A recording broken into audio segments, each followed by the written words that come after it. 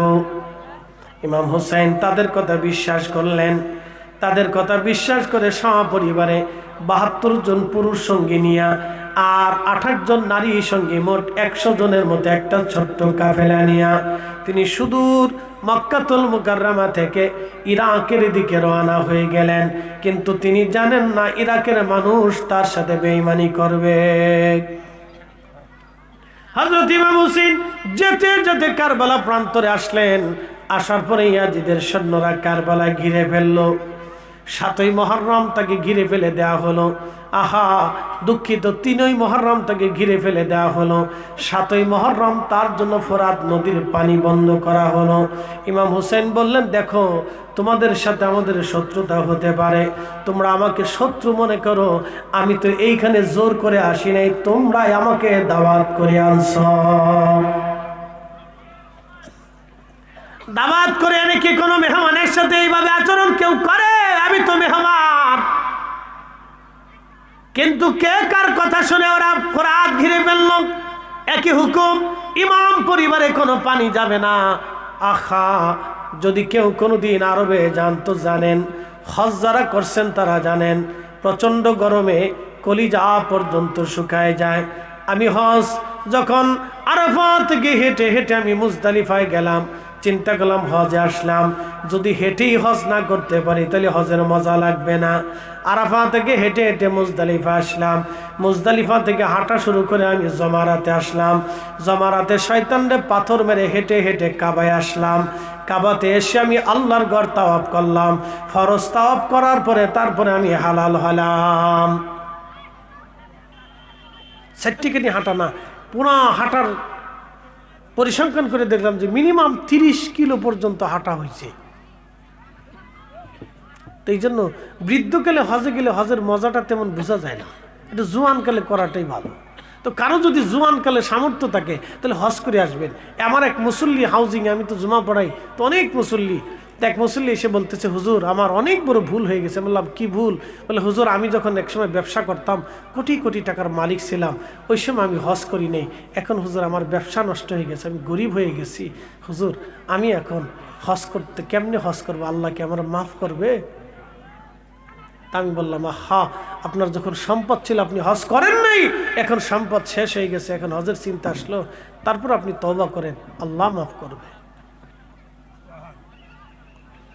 খুব মনোযোগ দিবেন।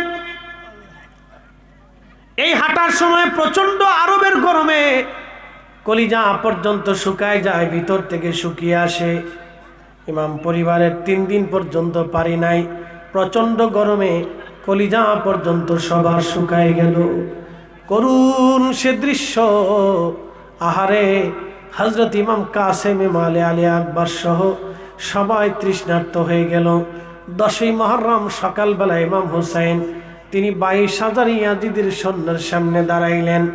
এই 22,000 ইয়াজিদের সৈন্যদের যিনি প্রধান সেনাপতি, তার নাম ছিল আমর বিন সাদ। পরিচয় শুনলে আপনার আশ্চর্য লাগবে, তার পরিচয়টা জেনে যান। তিনি রাসূলের একজন সাহাবীর সন্তান। তাও কোন সাহাবী? আল্লাহু আকবার।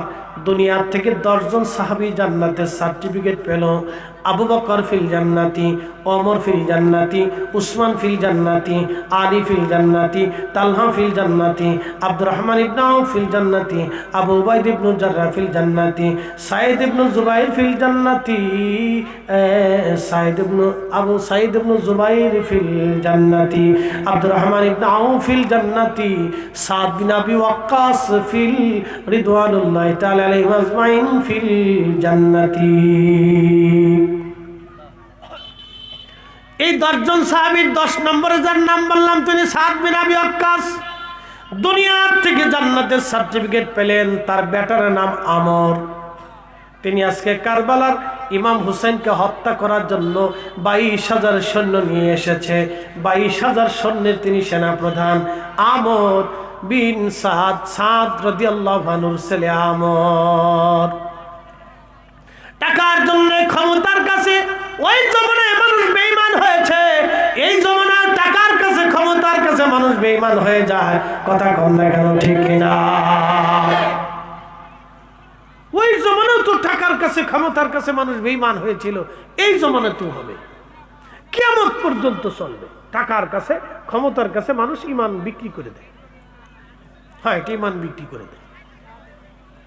সাদ বিন আবি ওয়াক্কাস রাদিয়াল্লাহু আনহুর ছেলে আজকে ইমাম হুসেনকে হত্যা করার জন্য আসে। আপনি কল্পনা করতে পারবেন? তো জান্নাতের সুসংবাদ প্রাপ্ত সাহাবী হযরতে হুসাইন রাদিয়াল্লাহু আনহু দেখে আশ্চর্য হয়ে দাঁড়িয়ে গেলেন। এ আমর বিন সাদ, আজকে যদি তোমার পিতা দুনিয়াতে বেঁচে থাকতেন, আহা, তাহলে তিনি কি তোমার বাবার সামনে তুমি জবাব দিতা বলো তো?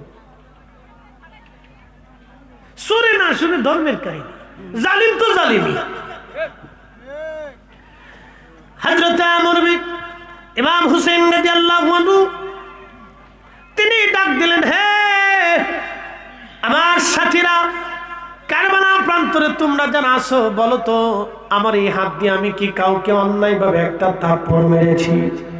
বলো তো আমি কি কখনো তোমাদের কি জবান দিয়ে ফাহিশা কথা বলেছি? বলো তো তোমরা আমাকে, আমি সারা এই দুনিয়াতে আমার নানা রাহমাতুল লিল আলামিনের দৌহিত্র আর কি আছে? বলো তো, তোমরাই বলো, আমার নানার কোনো সাহাবী থাকলে বলো। আল হাসান ওয়াল হুসাইন সাইয়্যিদা শাবাবি আলিল জান্নাহ, আমার হাসান আর হুসেন জান্নাতের যুবকদের সর্দার। এই কথা তো আমার নানা বলে গেছে। নানার উম্মতেরা রে, বলে যাও আজকে তোমরা আমাকে দাওয়াত করে এনে হত্যা করার জন্য এখানে নিয়ে আসছো। বলো তো ঠিক সেই সময় তাদের কারো মন গলে নাই, মায়া লাগে নাই? তখন সেনাপতি আমর বিন সাদ একটা বর্ষা নিক্ষেপ করলেন ইমাম হুসাইনের দিকে। ডাক দিয়ে বলেন, হুসাইন সাক্ষী থাকো, আমি প্রথম তোমার দিকে বর্ষা নিক্ষেপকারী। সেই দিন ইমাম হুসাইন রণকৌশল দিয়ে বর্ষা ফিরে দিয়া বলেন, আমর বিন সাদ, আমি সাক্ষী রইলাম কিয়ামতের ময়দানে আল্লাহর আদালত বসবে আমার নবীজির সামনে। তুমিও দাঁড়াইবা আল্লাহর সামনে, আমিও দাঁড়াবো। সেই দিন দেখা যাবে কে হক আর কে বেহক। ফিরে চলে আসলেন, যুদ্ধ শুরু হয়ে গেল, প্রচন্ড যুদ্ধ। মাত্র ৭২ জন ইমাম পরিবারে ইমাম শিবিরের সৈন্যরা ২২,০০০ বেঈমানের সামনে লড়াই করতেছিল। আজ হক বেহকের লড়াই চলতেছিল। আজকে জালেম এবং জুলুম মাজলুমের সাথে আজকে লড়াই চলতেছে। আজকে জালেম এবং মাজলুমের সাথে লড়াই চলতেছে। জালেমের সংখ্যা বেশি, মাজলুমের সংখ্যা কম আজকে। কিন্তু এমন মাজলুম তারা, তাদের বিজয়টা চিরস্থায়ী হবে এটা জালেমরা কখনো ভাবে নাই, ঠিক কিনা? আখেরি সালাম লন ওহে নানা জান, আপনার হুসাইন যায় কারবালার ময়দান গো নানা, কারবালার ময়দান। কারবালার ময়দানে যাইয়া দিব গলা কাটাইয়া, আর নায়া শিব ফিরে নানা, আর নায়া শিব ফিরে মদিনা মুকাম। আপনার হুসাইন যায় কারবালার ময়দান গো নানা, কারবালার ময়দান। কষ্ট হচ্ছে আপনাদের? ঘুম আসে? তাহলে জবান খুলে হাত উঁচা করে বলেন তো আল্লাহু আকবার। আর জোরে বলেন আল্লাহু আকবার। বলেন হুসাইনের বিজয় কি হয়েছে না পরাজয় হয়েছে? হুসাইনের নাম এখনো আছে না নাই? আছে। কিয়ামত পর্যন্ত উম্মত হুসাইনের জন্য কাঁদবে, কাঁদবে, কাঁদবে, কাঁদবে। যারা কাঁদবে তারা জান্নাতি, তারা জান্নাতি, তারা জান্নাতি, তারা জান্নাতি।